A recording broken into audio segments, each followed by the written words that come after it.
आज है 9 दिसंबर और रेलवे ग्रुप डी के थर्ड शिफ्ट का एग्ज़ाम ख़त्म हो चुका है।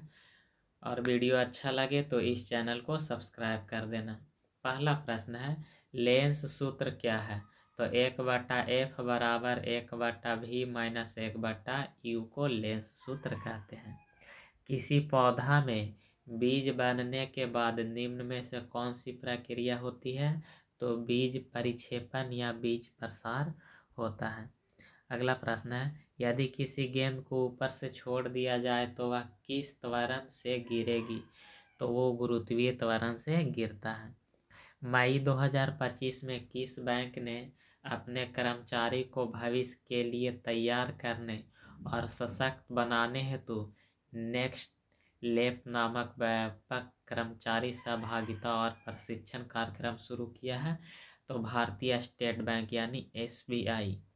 अगला प्रश्न है, ओम का नियम किस परिस्थिति में मान्य या लागू होता है? तो जब तापमान स्थिर हो और पदार्थ चालक हो।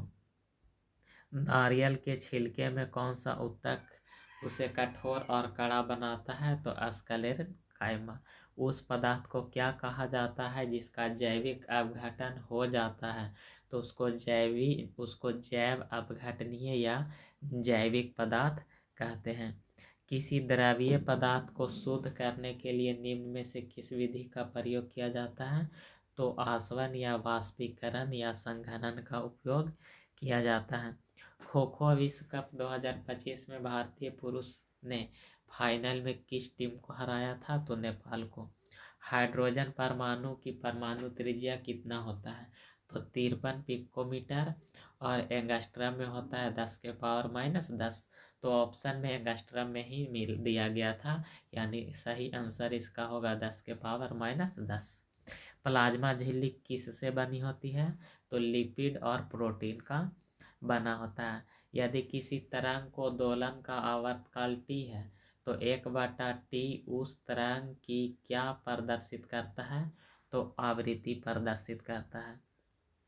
अगला प्रश्न है, अपवर्तनांक किस माध्यम में प्रकाश के गमन को दर्शाता है? तो एक माध्यम से दूसरे माध्यम में। अगला प्रश्न है, जब कैल्शियम हाइड्रोक्साइड को कार्बन डाइऑक्साइड के साथ अभिक्रिया कराई जाती है तो बनने वाला कौन सा उत्पाद दीवार पर सफ़ेद के लिए उपयोग किया जाता है?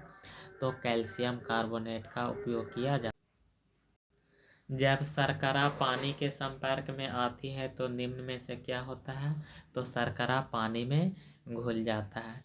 किस संस्थान ने भारत में $200 बिलियन के अवसर वाले इलेक्ट्रिक वाहनों को अनलॉक करने के शीर्षक से एक रिपोर्ट जारी किया है? तो नीति आयोग।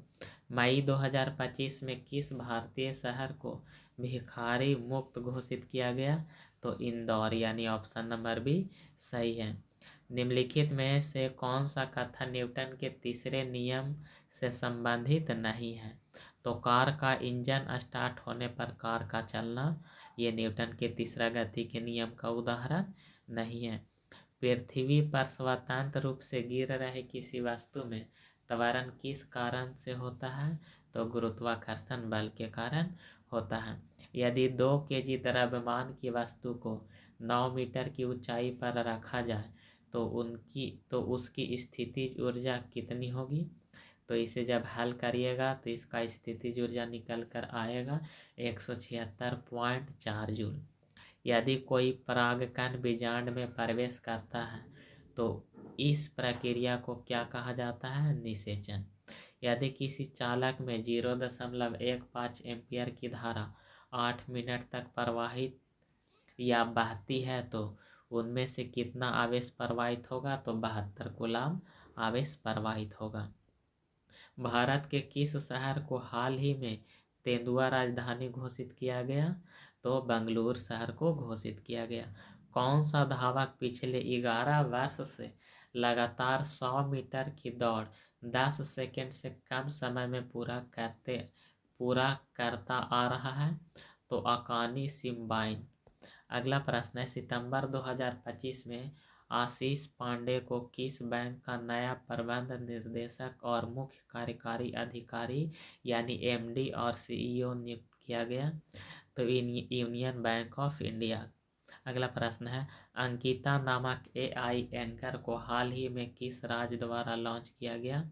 तो इसको लॉन्च किया गया तमिलनाडु के द्वारा। अगला प्रश्न है, मई 2025 में आयोजित नीति आयोग की 10वीं गवर्निंग काउंसिल बैठक की अध्यक्षता कौन किया था? तो प्रधानमंत्री नरेंद्र मोदी।